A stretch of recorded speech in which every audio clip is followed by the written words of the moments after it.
Veda Bhumi, the land of knowledge. That is one of the names of India, and for a very good reason. If we turn the hidden pages of the history, long before the Islamic invasions and the European colonization, India has been one of the very few civilizations which has a very advanced education system of that times. I'm not saying this. If we turn back the pages of the history before 1000 AD, that's before Mughal invasions and the European colonization began, travelers from Europe, Persia to China used to travel to India to obtain the knowledge as part of this Vedic culture. If you read the books written by Megasthenes, Al-Biruni or Hyun-Sang, you'll get to know how advanced Indian education system at that times was.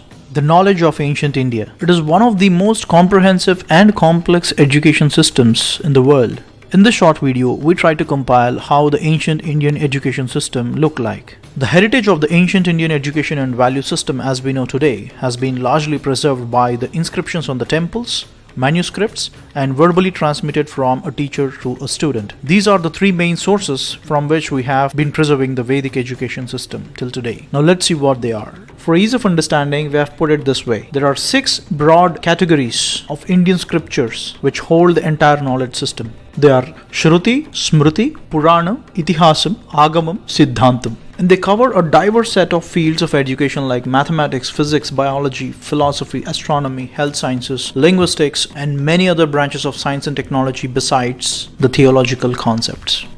Starting with the first one, Shruti. Shruti is well known as the Vedas, and there are 4 of them. Rig Veda, Yajur Veda, Sama Veda, and Atharvana Veda. Rig means praise, a form of expressing the gratitude. It explains about the various hymns praising the elements of nature and cosmos. And the second one is Yajur Veda. Yajur means worship. It explains about different procedures of worship of the nature and cosmos. And the third one is Sama Veda. Sama means song. It gives a music-driven canonical format to the other Vedas for ease of recitation. The fourth one is Atharvana Veda. Atharva means stable mind. It sets the rules for a steady state daily life activities that needs to be observed in a Vedic culture. All these 4 Vedas are not just like any other 4 ordinary books. You will not understand a word of it unless you are blessed with a guru who can explain to you what each of these mean. And they are highly interconnected with each other. Further down, if we look into any of these 4 Vedas, it has 4 fundamental blocks. Aranyaka, Brahmana, Samhita, Upanishad, supported by 6 external blocks. Siksha, Vyakarana, Chandas, Nirukta, Jyotisha, and Kalpa. We'll keep it very simple, not going into further details. The 4 internal blocks of Aranyaka, Brahmana, Samhita, and Upanishads, they describe the theosophical, philosophical, and physiological anatomy of the cosmos and the nature and the fundamentals of human existence. In simple words, it describes Brahman, which means the ultimate and the supreme power of the existence. The 6 external blocks, Siksha, Vyakarana, Chandas, Nirukta, Jyotisha, and Kalpa, these are called as Vedangas. They complement the knowledge framework of Vedas with different and intricate specializations each. As you see here, Siksha is study of phonetics, Vyakarana is study of grammar, Chandas is study of linguistic rhythm and prosody, Nirukta is study of etymology, Jyotisha is study of astronomy, and Kalpa is study of rituals. All these 6 are called as Vedangas. And that's how the 4 Vedas are supported by the 6 Vedangas. And that is not all. Each of the 4 Vedas have 4 Upavedas as an offspring. Ayurveda, the study of life sciences, ascribing to Rig Veda. Gandharva Veda, study of music, art and dance, ascribing to Sama Veda. Dhanur Veda, study of archery and warfare, ascribing to Yajur Veda. And Ardhashastra, study of business administration and political sciences, ascribing to Atharvana Veda. Now this is the complete picture of what we call today in simple words as Vedas. And one of our prime objectives of this channel, Project Shivoham, is to bring forward this entire knowledge system in a simple format that everybody can understand. We already did a couple of documentaries on Dhanurvedam, Ayurvedam, Sanskrit, and a lot more. And you can find them on our channel. And the next one is Smriti. Smriti is authored by the sages and saints who mastered Shruti, which is the Vedas, and brought in their experiences and revelations. It is much like a thesis that the sages on different branches of studies like theology, philosophy, science, etc. It completely subserves or ascribes to Shruti, which is the final authority. And there are 18 such Smritis written by different rishis. And they are Atri, Vishnu, Harita, Aushanasi, Angirasa, Yama, Apastambha, Samavarta, Katyayana, Brihaspati, Parashara, Vyasa, Shankha, Likita, Daksha, Gautama, Shatatapa, and Vasishtha Smriti. And the next one is Puranam. In very simple words, Puranam is nothing but a historical document. Often Puranam is mistaken as a mythology, but the fact of the matter is it's a historical document that has a 10-dimensional feature. And the 10 are, the first one is Sarga, history of creation of cosmos. Second one is Visarga, history of creation of the worlds. Third, Vrupti, history of evolution of the life. Fourth, Raksha, history of sustenance of life. Fifth, Amtarani, history of the time scale and how the time used to be measured in the past. Sixth, Vamsa. Seventh, Vamsanucharita. Both explain about the history of the lineage and the history of the dynasties that ruled Bharat since times immemorial. Eighth, Samstha, history of the catastrophes, all the natural calamities that have occurred in the past. Ninth, Hetu, history of the prime causes of those catastrophes. And the last one is Apasarayaha, history of the Supreme Being or the different incarnations of God. And there are 18 such Puranas, all written by just one Rishi, Sri Vedavyasa. And the 18 are Markandeya Purana, Matsya Purana, Bhagavata, Bhavishya, Brahmanda, Brahma, Brahmavaivarta, Vishnu, Varaha, Vamana, Vayu, Agni, Narada, Padma, Linga, Garuda, Kurma and Skanda Puranas.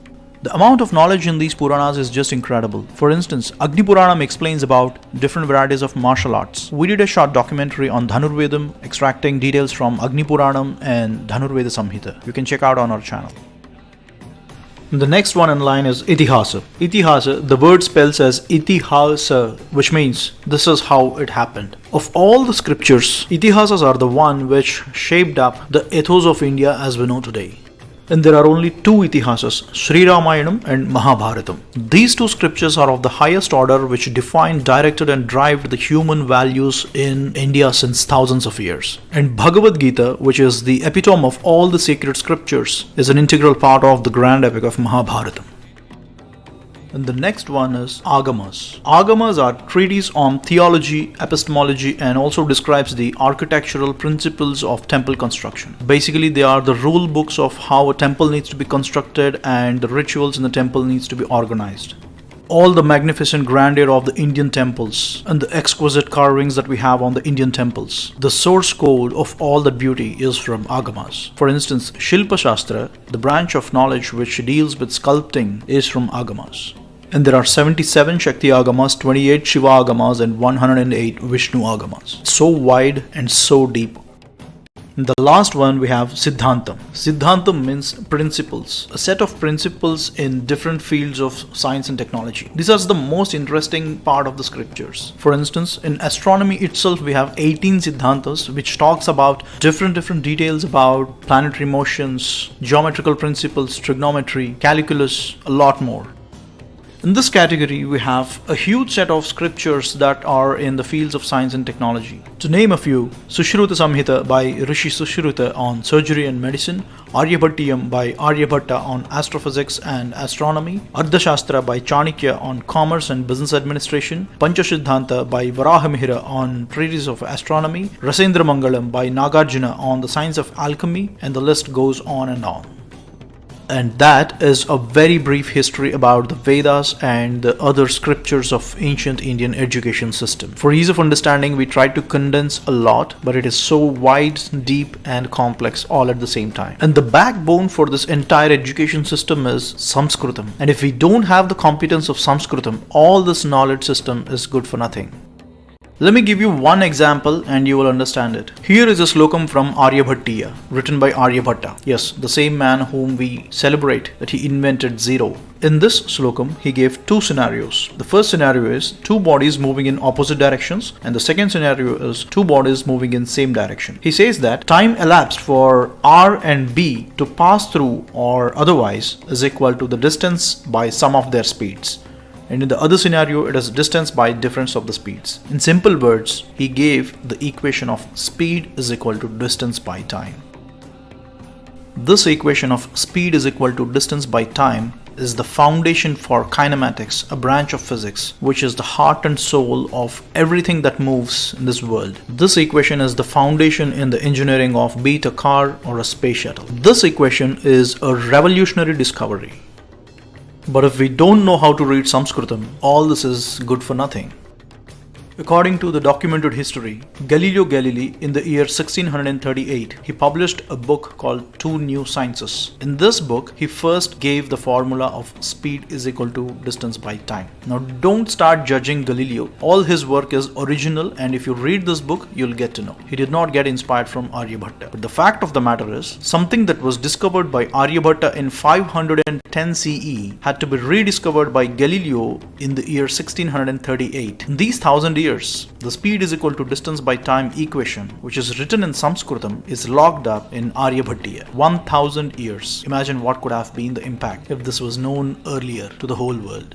All we know about Aryabhatta is he invented zero, but he has left us a wealth of information. Well, how many such equations and other scientific concepts are hidden in the Indian scriptures, which are written in Sanskritam, waiting to be decoded? Well, I'm not saying that all the great things in this world were invented or discovered by Indians, but all the great things that were done by Indians are not known to the world. And that's why we started Project Shivoham, to bring forward all these kinds of stories. And as always, thanks for watching.